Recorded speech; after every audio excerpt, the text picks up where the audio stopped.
नमस्कार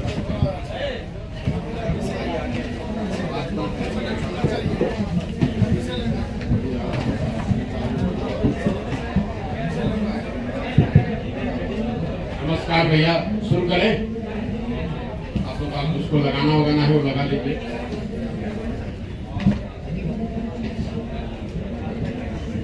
जब आप तैयार हो तो बता दीजिए यार, उसको जरा आवाज पीछे कर।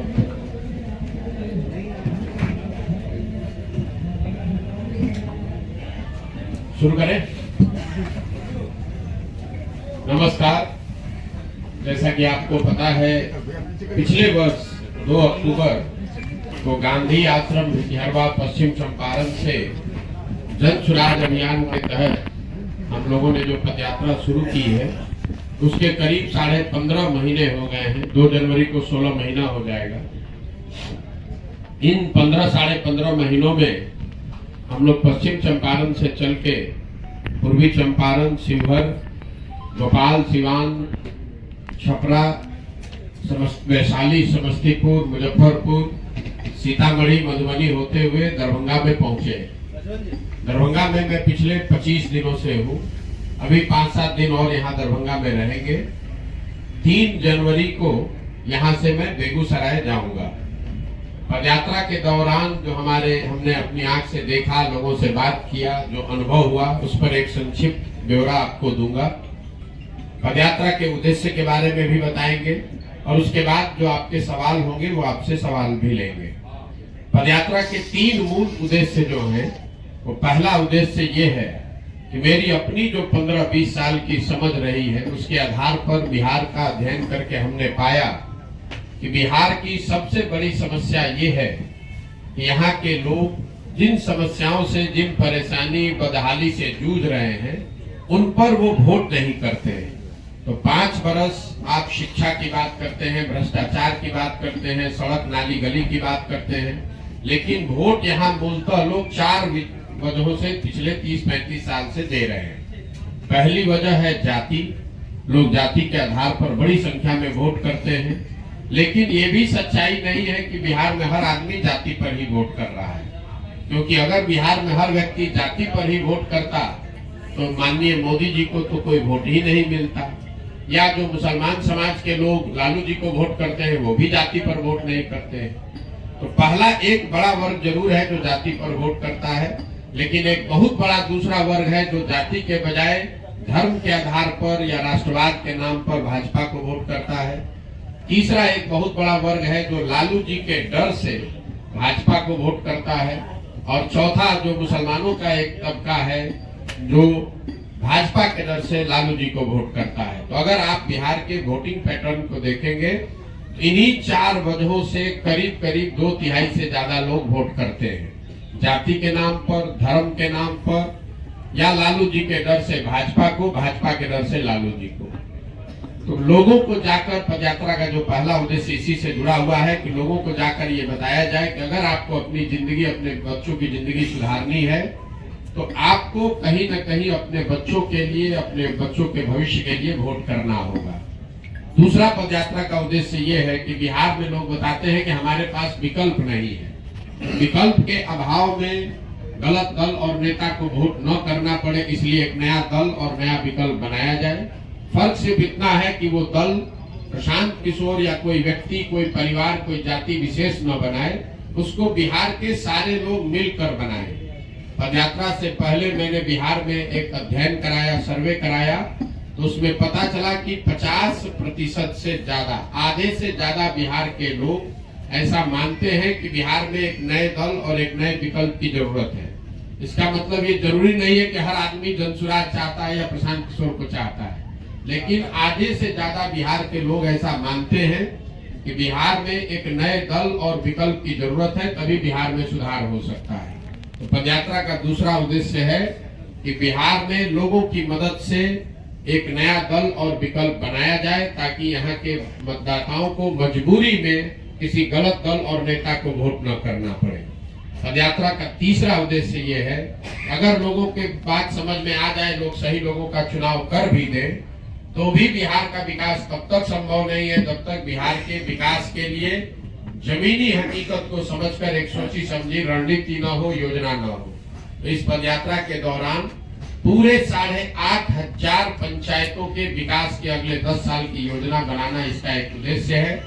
हर पंचायत की स्थिति को समझकर, वहां की परेशानियों को समझकर अगले 10 साल में उस पंचायत को कैसे विकसित बनाया जा सकता है, वो योजना भी हम लोग पदयात्रा के दौरान बनाते हैं। पंचायत को कैसे विकसित किया जाए, उसमें सारी समस्याओं के साथ साथ 3 मूल बातें हम लोग जिसका उपाय निकाल रहे हैं। पहला कि हर पंचायत में यहाँ के बच्चों के पढ़ने के लिए अच्छी व्यवस्था कैसी बनाई जाए। दूसरा, बेरोजगारी और पलायन जो बिहार की सबसे बड़ी समस्या है, उससे निपटने के लिए हर पंचायत में 800 से 1200 नए रोजगार के अवसर कैसे पैदा किए जाएं। और तीसरा, बिहार में जो खेती है, जो कमाने वाली नहीं खाने वाली खेती है, उसको कमाई का जरिया कैसे बनाया जाए। तो जब पदयात्रा खत्म होगी तो आपको 8,500 पंचायतों का वो योजना बनाकर हम लोग जारी करेंगे। आप ये देख पाएंगे कि आपके जिले के, आपके प्रखंड के किस पंचायत के लिए विकास की कौन सी योजना जन सुराज के तहत बनाई गई है। ये 3 उद्देश्य को लेकर पदयात्रा हम लोगों ने शुरू की। और जो हमने देखा, अभी जो मेरा अनुभव है, मैं अभी उस पर अपनी एक टिप्पणी दे रहा हूँ। मेरी समझ से बिहार में अभी तक जो मैंने देखा, सबसे बड़ी समस्या बेरोजगारी और पलायन है। अब आप ये कह सकते हैं कि बेरोजगारी और पलायन यहाँ बड़ी समस्या है, इसके लिए पदयात्रा की क्या जरूरत है, ये तो सबको मालूम है। लेकिन पदयात्रा के दौरान इन समस्याओं का, बेरोजगारी और पलायन की विकरालता देखने को मिली। इसके सामाजिक आर्थिक पहलुओं की समझ बनी। जैसे आप पलायन को लेकर हम लोग ऐसा समझते हैं कि बिहार से बहुत बड़ी संख्या में गरीब परिवार के लोग बाहर मजदूरी करने के लिए रोजगार की तलाश में जाते हैं, जबकि सच्चाई ये है कि पलायन एक ऐसी समस्या है जिससे गरीब और अमीर हर परिवार प्रभावित है। फर्क इतना ही है कि गरीब घरों के लोग मजदूरी और रोजगार के लिए पलायन कर रहे हैं और आर्थिक तौर पर समृद्ध परिवार के लोग पढ़ाई और नौकरी के लिए बाहर जा रहे हैं। लेकिन पलायन कर सब रहा है। गांव की स्थिति ये है, 4-4,500 गांव में अभी तक हम पैदल गए हैं, जहां पर बाढ़ नहीं आता है वहां पर भी उन गांव से 40 से 50% युवा या तो पढ़ाई के लिए या रोजगार के लिए बाहर है। जहां पर जिन गांव पंचायत में बाढ़ का डर है या बाढ़ की संभावना है, वहां 70 से 80% युवा बाहर ही है। गांव में यहाँ पर आपको बच्चे मिलते हैं, महिलाएं मिलती हैं, बूढ़े मिलते हैं, नौजवानों की संख्या बहुत कम है। जो लोग बाहर जा रहे हैं मजदूरी करने, औसतन वो 12,000 से 15,000 रुपया महीना कमाते हैं और वो घर पर 6,000 से 8,000 रुपया प्रति महीना भेज पा रहे हैं। तो ये जो लोग कहते हैं कि कई लोगों को, हम लोग को लगता है कि लोग बिहार में काम नहीं करते हैं, बाहर जाते हैं शौकिया, ऐसी बात नहीं है। लोग ये ज्यादातर, ये आर्थिक जो नंबर है ये बता रहा है कि ज्यादातर लोग जो बाहर गए हैं वो मजबूरी में अपने परिवार का पेट भरण पोषण पाल के लिए ही बाहर गए हैं।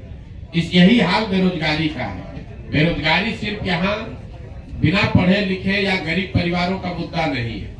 जो यहाँ समृद्ध परिवार हैं उनके लिए भी अपने बच्चों के रोजगार की चिंता उतनी ही है जितना गरीब घर पर के परिवार को है। गरीब परिवारों में तो फिर भी एक कहीं न कहीं उनके दिमाग में है कि हमारा बच्चा जाकर बाहर मजदूरी करेगा।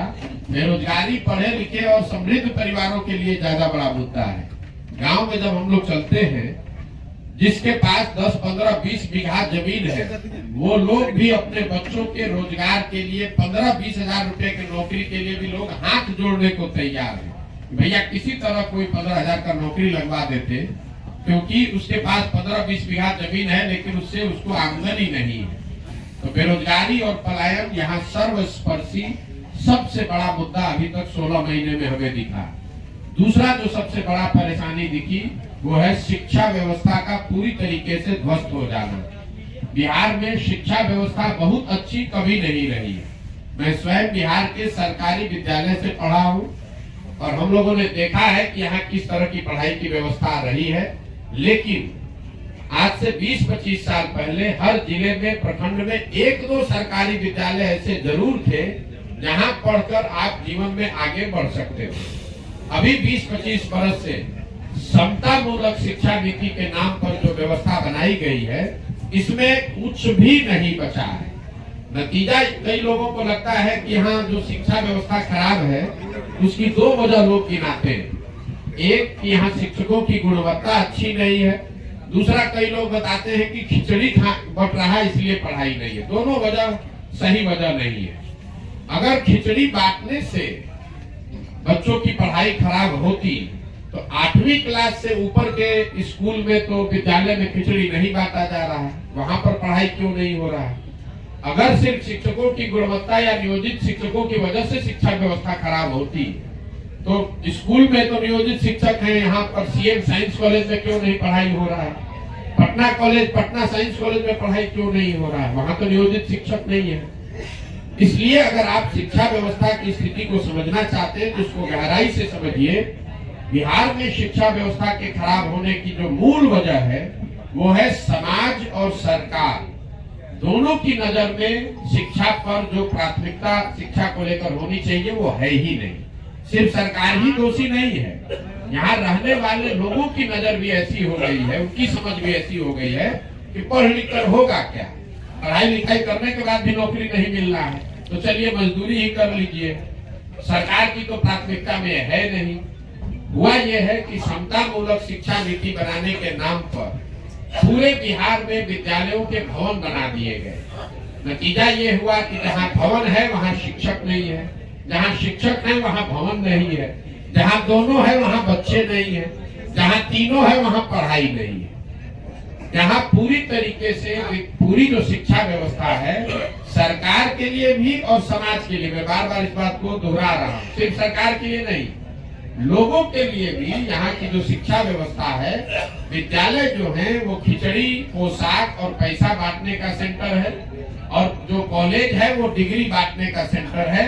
ना सरकार पढ़ाना चाहती है, ना समाज में जो लोग हैं वो पढ़ना चाहते हैं। यही वजह है कि बिहार में शिक्षा व्यवस्था पूरी तरीके से ध्वस्त है।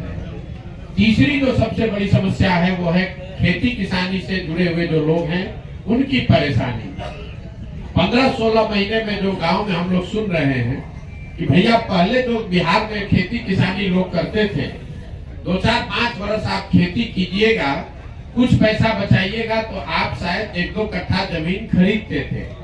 आज किसानों की स्थिति बिहार में ये है कि अगर आपके घर में कोई नौकरी नहीं करता है, बिजनेस व्यापार नहीं है, सिर्फ खेती करने वाले लोग ऐसे हैं, अगर आपके घर में बेटी की ब्याह का शादी हो जाए, कोई बीमार पड़ जाए तो किसान को 1-2 कट्ठा जमीन बेचे बगैर उपाय नहीं है। इसकी मूल वजह जो हम लोग को अभी तक समझ में आई है, बिहार में किसानों की बदहाली की 3 कारण है। पहला, यहाँ भूमि सुधार का लागू न होना, यह आप अपने जानकारी के लिए रखिए।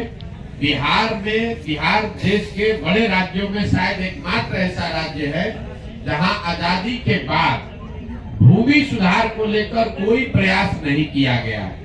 नतीजा ये हुआ है कि करीब 1/3 जमीन का मालिकाना हक डिस्प्यूटेड है। लोगों को पता ही नहीं है कि वो जमीन का मालिक है कौन। पहले मालिक पेपर पर कोई और है, जमीन जोत कोई और रहा है और पूरा मामला जो है जो आप सुनते हैं, इसका एक उदाहरण की दाखिल खारिज में 10,000 12,000 रुपया घूस लगता है। उसकी वजह यह है कि बिहार में भूमि सुधार का काम आज तक नहीं किया गया। दूसरा किसानों की बदहाली का कारण है यहाँ पर सिंचाई जल प्रबंधन की व्यवस्था ठीक न होना। जब भी हम लोग पानी की बात करते हैं तो दरभंगा भी जो जिला है, यहाँ बाढ़ की बहुत बात होती है। बिहार में 50% कृषि योग्य जमीन बाढ़ से प्रभावित है, यहाँ बाढ़ आ सकती है। ये बात तो हम लोग जानते हैं, इसकी चर्चा भी खूब होती है, लेकिन बाकी का जो 50% जमीन है वहां पर ज्यादा समस्या है। जो बाकी का 50% जमीन है जहां बाढ़ नहीं आता है, उसमें आधी से ज्यादा जमीन ऐसी है जो कि सूखे से प्रभावित है या जल जमाव से प्रभावित है, या जो नेपाल से लगते हुए एरिया है वहां नदियों के कटाव का मामला भी बहुत बड़ा है।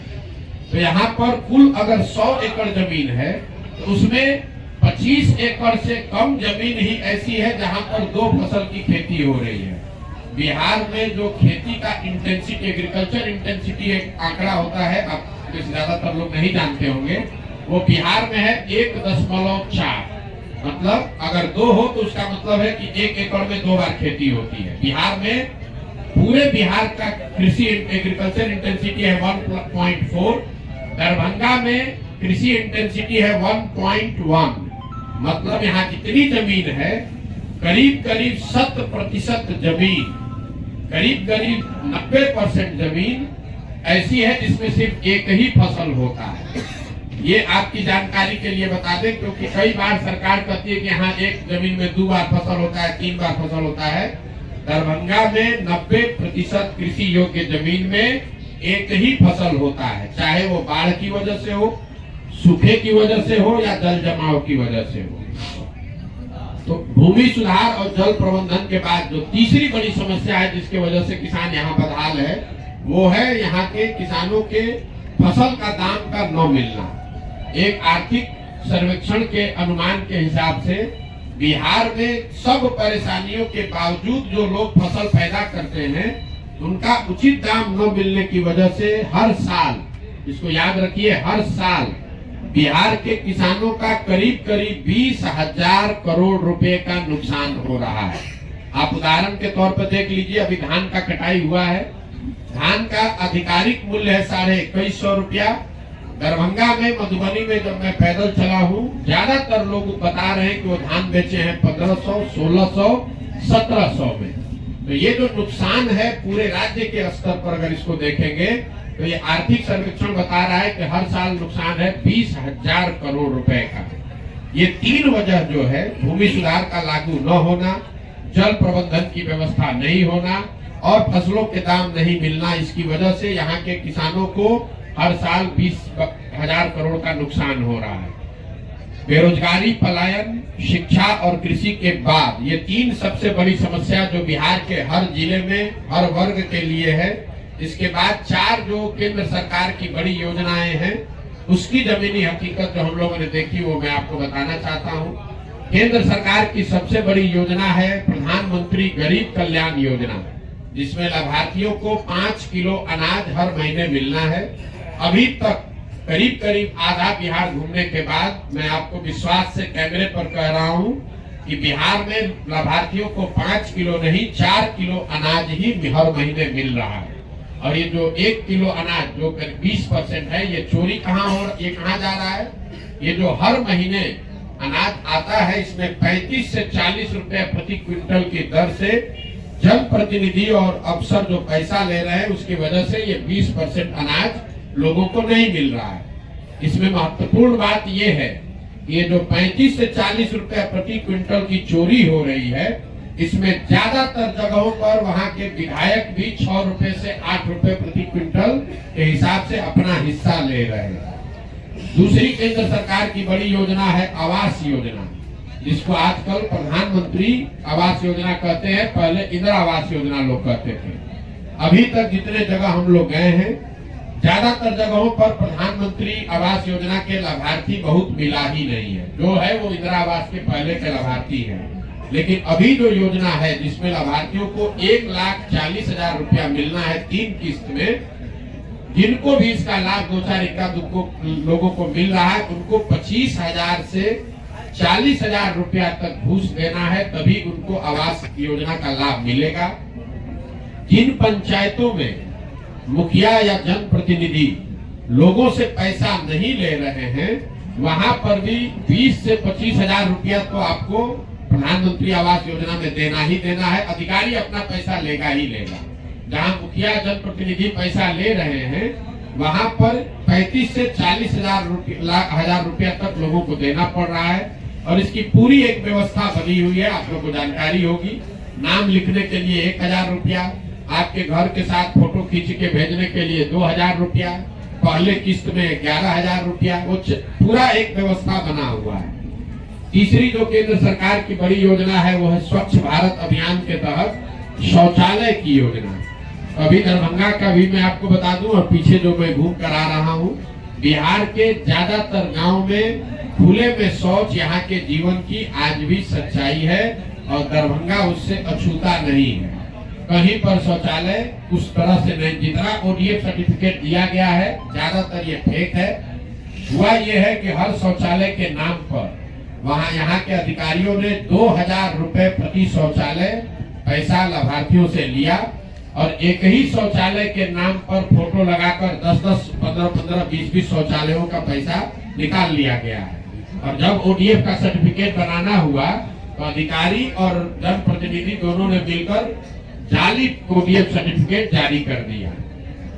चौथी जो बड़ी योजना केंद्र सरकार की है वो है मनरेगा की।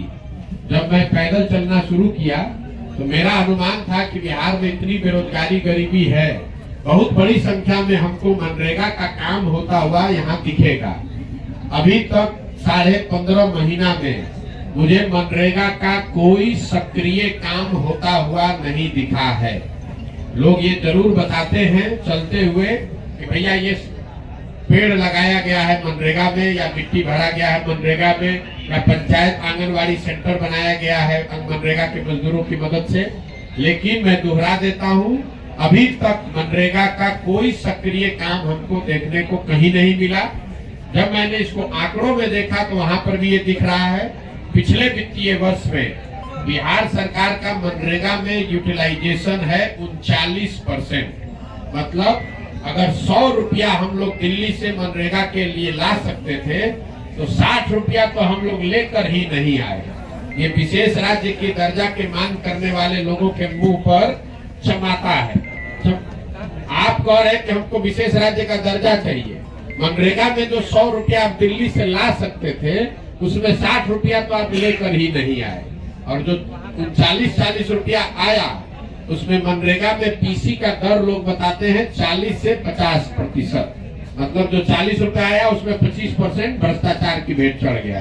तो 100 रुपया में मिला जुला के 15-20 रुपया ही लोगों तक नीचे पहुंचा है। 4 केंद्र सरकार की योजनाओं के बाद 5 राज्य सरकार की जो बड़ी योजना है उसकी जमीनी हकीकत में बताना चाहता हूँ। 7 निश्चय के तहत एक बहुत बड़ी घोषणा 2015 में की गई थी यहाँ के बेरोजगार युवाओं के लिए, जिसमें 18 से 35 साल के हर बेरोजगार युवक को हर महीने 1000 रुपया मिलने की बात बताई गई थी। 2015 में यह अनुमान किया गया था कि करीब 12,000 करोड़ रुपया अगर हर साल खर्च किया जाए तो बिहार में रहने वाले हर युवक को, 18 से 35 साल के उस युवक को जिसके पास रोजगार नहीं है, कम से कम 1000 रुपया उसको हर महीना मिलने लगेगा, ताकि उसको मजबूरी में पलायन नहीं करना पड़े। आज तक इस योजना को शुरू ही नहीं किया गया। हमारे अभी तक 16 महीने में हमको इसका कोई लाभार्थी नहीं मिला, कोई पत्रकार बंधु ने इस पर कोई सवाल नहीं पूछा। दूसरी जो बड़ी योजना थी राज्य सरकार की वो है स्टूडेंट क्रेडिट कार्ड की।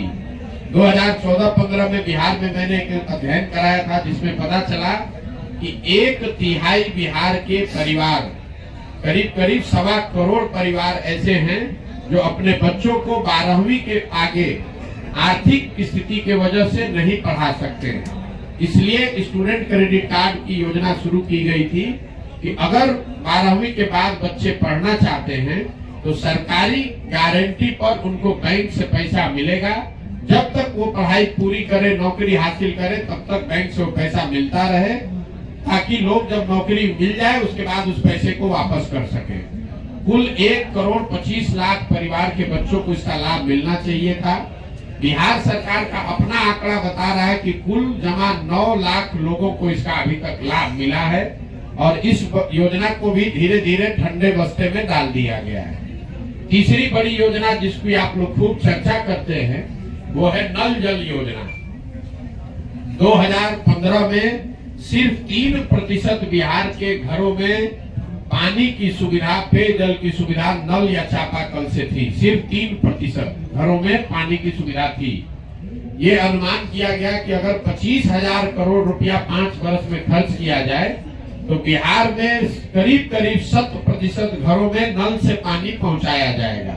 योजना शुरू हुई, सरकार ने पैसा खर्च भी किया, लेकिन तकनीकी और आर्थिक जो गलतियां उसमें हुई उसका नतीजा ये है कि सरकार का दावा है कि 2/3 से ज्यादा घरों में नल से पानी पहुंच गया है।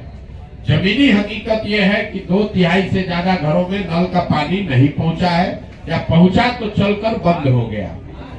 तीसरी जो यहाँ और एक जो बड़ी योजना थी, जो 7 निश्चय की सबसे बड़ी योजना थी, वो है नाली गली के पक्कीकरण की योजना।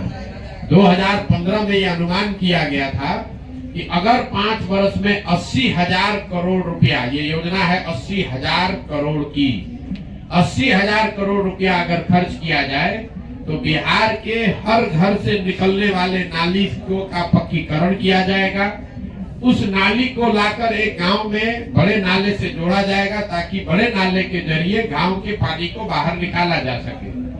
अभी तक किसी भी घर के नाली के पक्कीकरण की बात मुझे दिखी नहीं है। गांव में सड़क के किनारे बड़े बेतरतीब तरीके से बनाए हुए नाले जरूर दिखते हैं, जो दिखाता है कि योजना के नाम पर पैसा तो निकाला गया, लेकिन ये नालों को न घरों के नालियों से जोड़ा गया, न इन नालों से पानी बाहर निकालने की व्यवस्था की गई।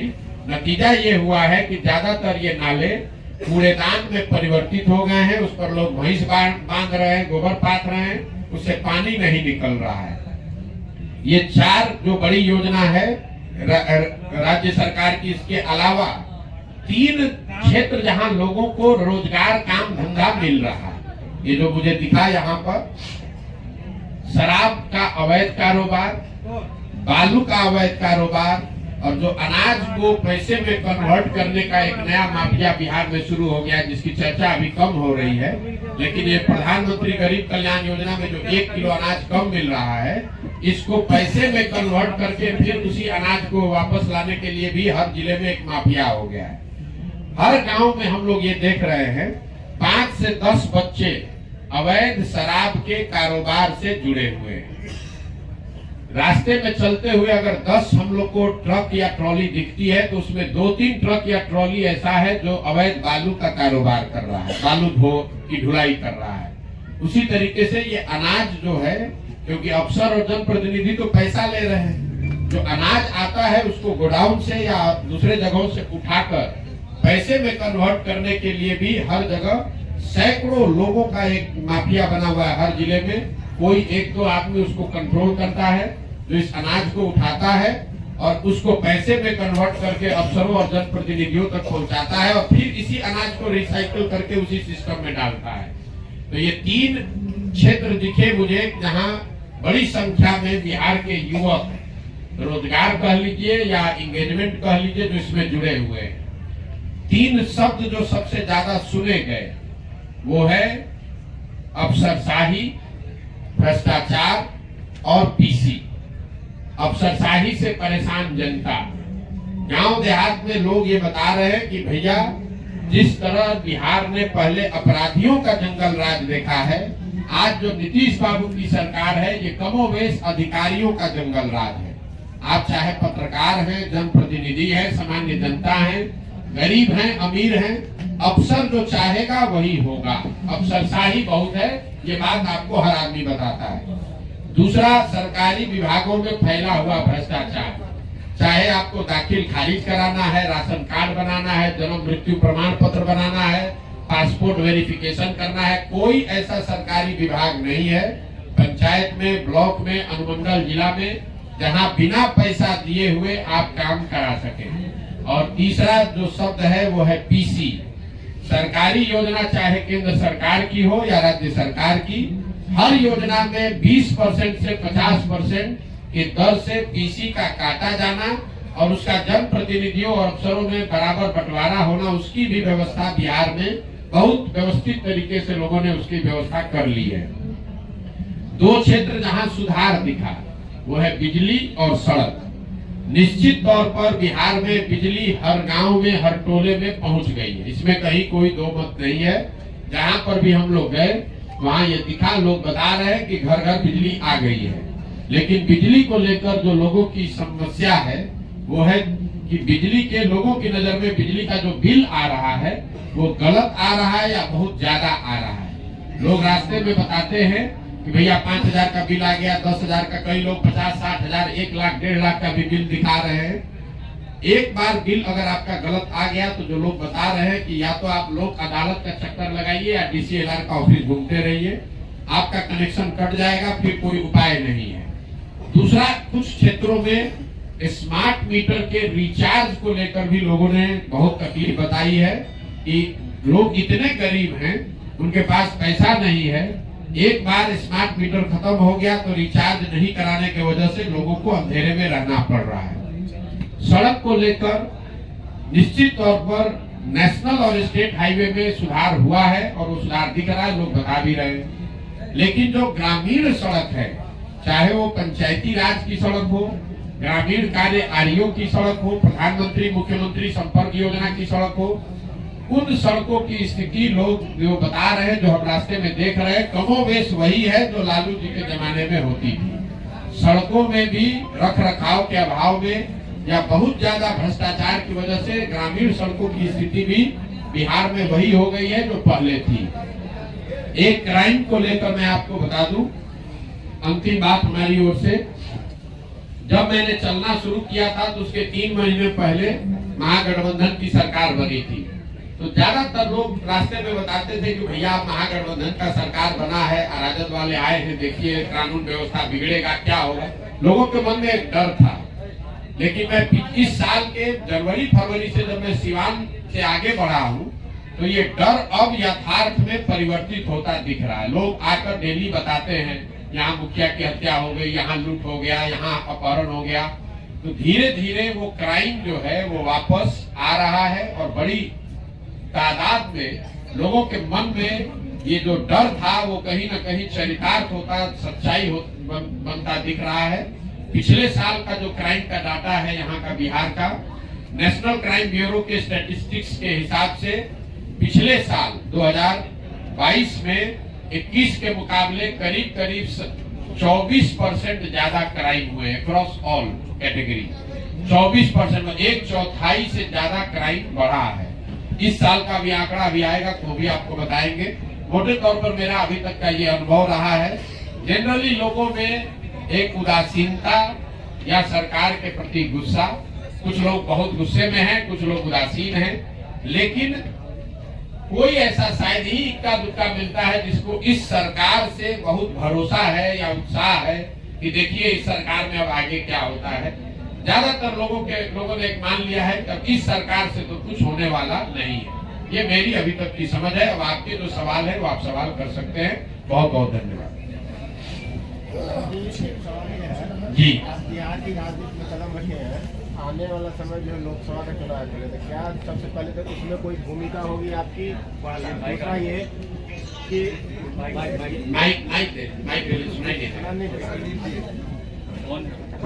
मेरा ये कहना है कि आने वाले वर्ष में आप बिहार की राजनीति में कदम रखे हैं, लेकिन आने वाला वर्ष जो है 2024 में वो लोकसभा चुनाव है, तो उसमें आपकी कोई भूमिका होगी? पहला। दूसरा है कि जो भी वर्तमान में राजनीति है वो गठबंधन को लेकर के है, तो क्या ऐसा कहीं दिख रहा है आपका कि किसी के साथ आप अलायंस भी कर सकते हैं बिहार की राजनीति में?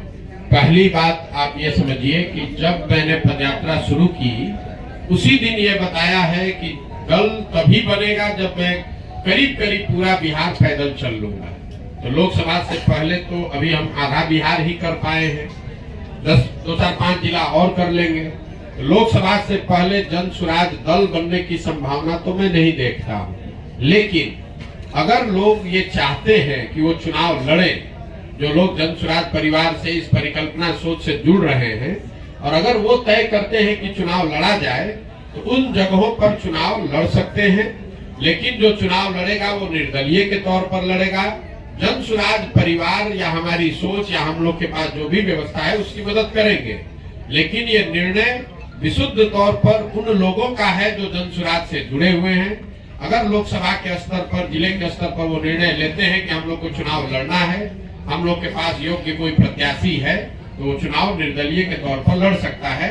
इसका एक उदाहरण आपने देखा होगा, पहले 5 जिलों में जब हम लोग पैदल चल लिए तो वहां पर एक उपचुनाव हुआ, कई उपचुनाव हुए, लेकिन उसमें एक शिक्षा के एमएलसी का भी चुनाव हुआ।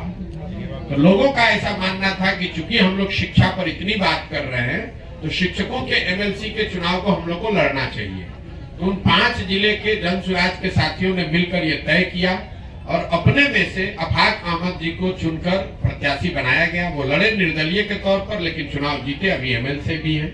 तो लोकसभा में ये संभव है कि जन सुराज के जो साथी जिन जिलों में हम लोग पदयात्रा कर चुके या जहां पर वो संगठन बन गया है, वहां पर अगर वो तय करते हैं कि चुनाव लड़ना है, उनके पास उनकी नजर में कोई योग्य उम्मीदवार होगा तो उम्मीदवार निर्दलीय के तौर पर लड़ सकता है। जन सुराज दल के तहत कोई चुनाव लड़ने की अभी संभावना नहीं है। दल तभी बनेगा जब मैं पूरे बिहार की या ज्यादातर बिहार की पदयात्रा पूरी कर लूंगा। दूसरा, आपने कहा गठबंधन की, तो कोई संभावना नहीं है, इसको लिख लीजिए बिल्कुल बोल्ड शब्द में। ये जन सुराज की जो पूरी परिकल्पना है, इसमें कोई गठबंधन की संभावना किसी तरह की, किसी दल किसी व्यक्ति से है ही नहीं। ये नई व्यवस्था बनाने की बात है। ये एमएलए जीतने का, एमपी जीतने का, चुनाव लड़ने का अभियान नहीं है। बिहार में व्यवस्था परिवर्तन के लिए इतना बड़ा संघर्ष हमने शुरू किया है। हमको 10, 20, 50 एमएलए जिताने में कोई दिलचस्पी नहीं है। एमएलए जिताने में भी दिलचस्पी नहीं है। हमारी दिलचस्पी है कि बिहार को जीता जाए, लेकिन बिहार को सही लोगों के साथ जीता जाए। उनके पास सही लोग जीते और उनके पास योजना हो, तभी बिहार सुधरेगा।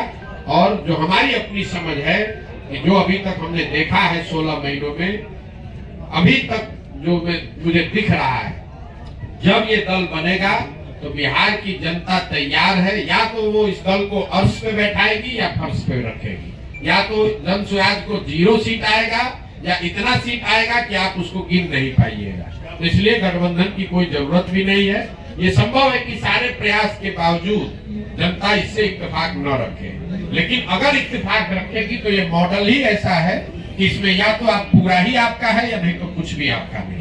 लेकिन आपने शायद अगला सवाल इससे जुड़ा, आपने एक इंटरव्यू में बताया है कि आपकी विचारधारा जो कांग्रेस से मिलती जुलती मेल खाती है, तो क्या ये इंडिकेट है कांग्रेस के लिए आप खुला रास्ता? बिल्कुल। आप देखिए, जो मैंने कहा है उसको फिर से दोहरा देता हूँ।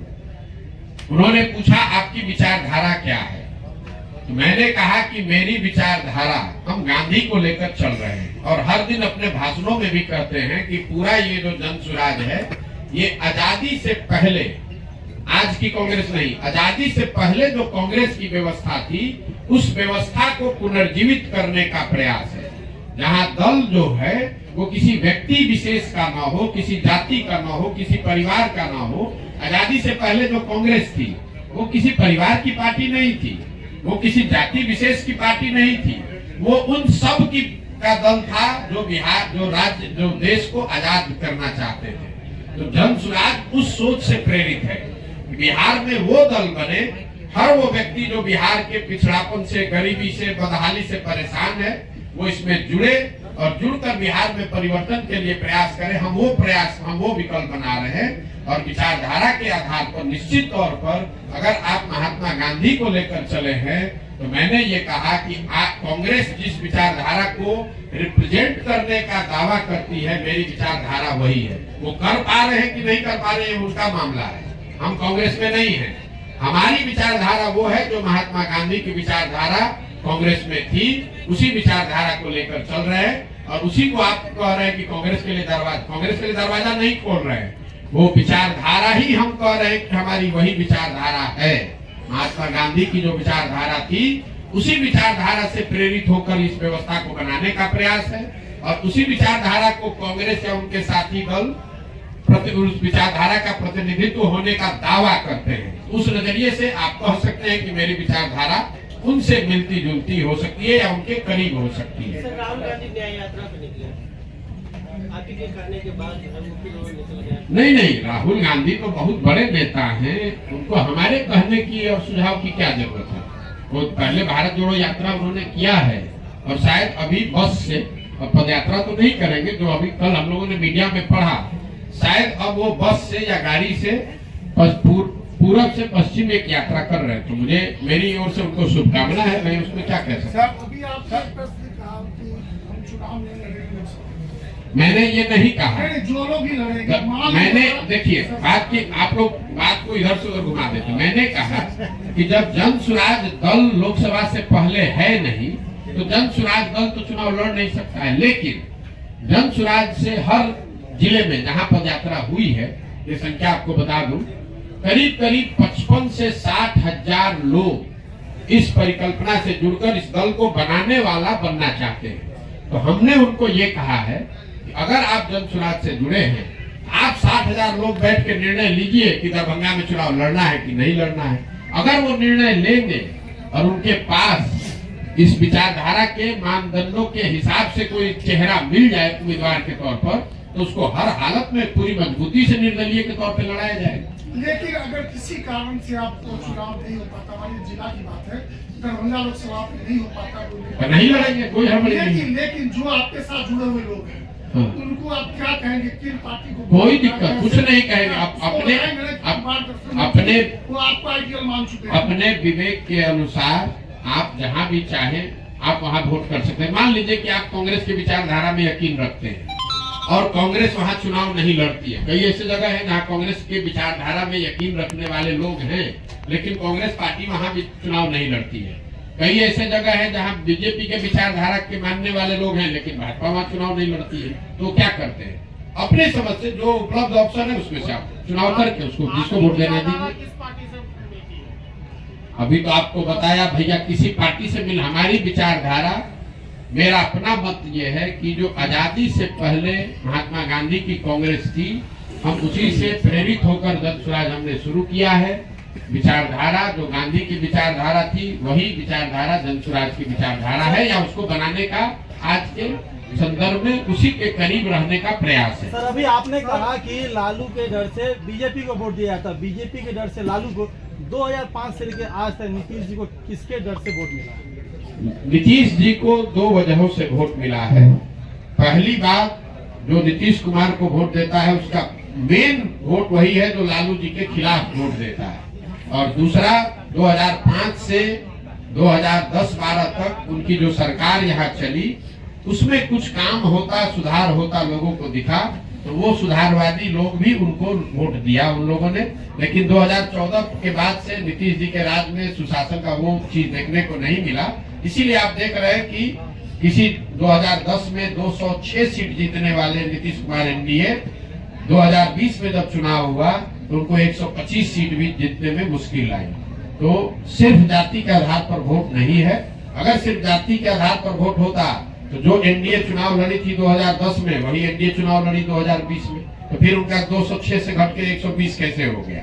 यही बात तो हम आपको बता रहे हैं। लेकिन नीतीश कुमार की जो पूरी राजनीति है, जो उनका वोटर है, वो लालू विरोध पर, लालू जी के जंगल राज के विरोध पर ही खड़ी रही है। उसमें एडिशन जैसे जैसे वो आगे बढ़े तो कुछ और लोग जुड़े होंगे, लेकिन मूल वोट जो उनका है वो लालू विरोध का वोट है। जो लालू से डरता है या लालू जी को नहीं चाहता है, वो नीतीश जी को वोट पहले करता रहा है। अब तो 2007 में कार्यकारिणी की बैठक होने जा रही है जी, जदयू की राष्ट्रीय कार्यकारिणी की बैठक होने जा रही है और संभावना जताई जा रही है कि नीतीश कुमार फिर से पलटी मार सकते हैं। इस पर क्या प्रतिक्रिया? देखिए, नीतीश कुमार के राजनीतिक जीवन का ये अंतिम दौर चल रहा है, राजनीतिक पारी का ये अंतिम दौर चल रहा है। नीतीश कुमार को खुद नहीं मालूम है कि वो कहां हैं और कहां रहेंगे। इतना मैं जरूर कह सकता हूं कि लोकसभा से पहले अब उनके पास कोई विकल्प नहीं है। उनको चुनाव तो महागठबंधन में ही लड़ना पड़ेगा। इसलिए नहीं कि वो पलटी मारना नहीं चाहते हैं, इसलिए कि अगर पलटी मारेंगे भी तो कोई लेने वाला भी तो होना चाहिए। अब आज के तारीख में उनको कोई लेने वाला भी नहीं बचा है। नीतीश कुमार राजनेता के तौर पर और जदयू दल के तौर पर अब बहुत बड़ा बोझ हो गया है। जो उसको उठाने का कोशिश करेगा वो भी उस बोझ के तहत नीचे दब के मर जाएगा। जहां तक आपने कहा राष्ट्रीय कार्यकारिणी की बात, तो नीतीश कुमार का अपना तरीका है। वो ताश के पत्तों के तरह नेताओं को अपने पार्टी में ऊपर नीचे करते रहते हैं। और यही वजह है कि 18 साल से मुख्यमंत्री रहने के बावजूद उन्होंने अपनी पार्टी में कभी कोई एस्टेब्लिश्ड ऑर्गेनाइजेशन या कोई सेकेंड लाइन लीडरशिप बनाया ही नहीं। किसी को लाते हैं, उससे काम निकाला। मान लीजिए 14 में हम पर उन्होंने दाव लगाया, हमको लेकर आए, घोषणा कर दिया कि यही हमारे उत्तराधिकारी हैं, यही आगे रहेंगे। 14 में चुनाव जीत गए, उसके बाद सोचते अच्छा प्रशांत किशोर कहीं बड़ा ना हो जाए, इसको हटा के अब दूसरे को बढ़ाओ। बिल्कुल मलाल नहीं, आप हमको नहीं जानते। हम जीवन में वो लोग नहीं है जो किसी निर्णय पर मलाल करें। हमारे माता पिता और हमारे गुरुओं ने सिखाया है कि जीवन में जो आप काम करते हैं उसके अगर उसमें आपको कुछ गलती हो जाए तो उससे दो रास्ते आपके पास हैं। एक, आप अपने निर्णय और अनुभव के आधार पर सीख सकते हैं, सीख कर आगे जीवन में गलती न करें ये कर सकते हैं, या उसका मलाल कर सकते हैं। हम मलाल करने वाले लोग नहीं हैं। एक बार नीतीश कुमार ने अगर धोखा किया, उसके बाद नीतीश कुमार चाहे 20 बार हमारे पास आ गए, कितनी बार बात कर ली, कितने संदेश भेजवा दिए, हमने कह दिया कि अब फिर सियार सर्कुल के नीचे नहीं जाएंगे।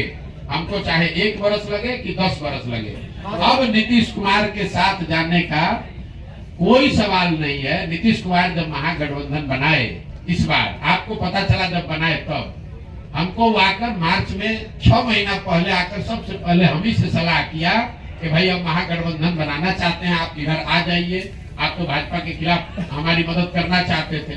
उस समय भी हमने कहा कि हम नहीं मिलेंगे, अब नहीं आ सकते हैं, आपको जो करना है वो कीजिए, हम अपनी नई व्यवस्था ही बनाना चाहते हैं। अरे प्रशांत किशोर जी, मेरा एक सवाल है जी कि आपने अभी अपने ही माना इस बात को कि बिहार में जाति के आधार पे लोग वोट देते हैं। जाति भी एक आधार है। जाति भी आधार जी। है। कुछ लोग भाजपा के विरोध में आरजेडी को वोट देते हैं, जी। कुछ लोग आरजेडी के। क्या लगता है जिस तरह से आप बोल रहे हैं, बहुत राह आसान है आपके लिए बिहार में जिस विजन को लेके आप चले हैं? मेरे भाई ऐसा है, हम आसान राह वाले लोग नहीं हैं। 2010-11 में हम अगर दरभंगा में आकर आपको ये बताते कि मैं कोई चुनाव प्रबंधन रणनीतिकार के तौर पर काम शुरू कर रहा हूँ, जिसमें देश भर के दल और नेता हमसे आकर सलाह, हम जैसे लोगों से आकर सलाह लेंगे और अपना चुनाव लड़ेंगे और चुनाव हराया जिताया जा सकता है, तो पत्रकार के नाते या नागरिक होने के नाते आप क्या करते हैं? हंसते या फिर कहते अच्छा करके देखिए, इससे तो कुछ हो नहीं सकता है, तो पहले से नेता आपसे सलाह क्यों लेगा? लेकिन 10 वर्ष में उस चीज को हमने प्रमाणिक तौर पे करके दिखाया। मान लीजिए कि हमने भाजपा की मदद की, वो जीते। कुछ लोगों ने माना हाँ भाई इनमें दम है, कुछ लोगों ने कहा भाई इनका क्या था, तो मोदी जी का दम था। फिर जब 2015 में भाजपा को यहाँ हरा दिया, तो कुछ और लोगों ने माना कि नहीं भाई कुछ तो ये लड़का जरूर जानता है। लेकिन कई लोगों ने कहा भाई इसमें इनका क्या है, तो लालू नीतीश का करिश्मा था। फिर जाके पंजाब जीते, तो लोगों ने कहा ना भाई कुछ तो जरूर जानता होगा, तभी पंजाब भी जीत गया। तेलंगाना जीते, आंध्रा जीते, तमिलनाडु जीते, महाराष्ट्र जीते, दिल्ली जीते, वेस्ट बंगाल